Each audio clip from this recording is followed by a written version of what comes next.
Satuan Reserse Kriminal Polres Aceh Selatan menangkap 5 orang warga yang diduga bermain judi daring atau online. Salah satu permainan yang dimainkan yakni perjudian ludo. Kasat Reskrim Polres Aceh Selatan AKP Fajriyadi saat dikonfirmasi mengatakan penangkapan ini merupakan laporan dari warga yang merasa resah dengan maraknya perjudian online yang sering dilakukan di warung kopi.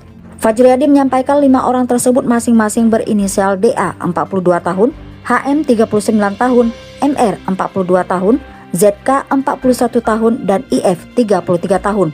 Mereka yang ditangkap di 2 lokasi berbeda merupakan warga Tapak Tuan, Aceh Selatan. Penangkapan pertama di warung kopi kawasan Gampung Gunung Kerambil, Kecamatan Tapak Tuan. Di tempat itu tim menangkap seorang pria berinisial IF yang sedang bermain judi online melalui salah satu situs pada Minggu 3 November 2024 pukul 00:10 waktu Indonesia Barat.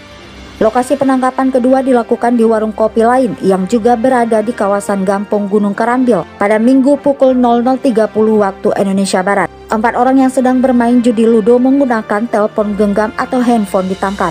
Adapun barang bukti dari penangkapan judi online tersebut berupa 1 unit HP, sedangkan dari judi ludo yakni 1 unit HP dan uang Rp330.000.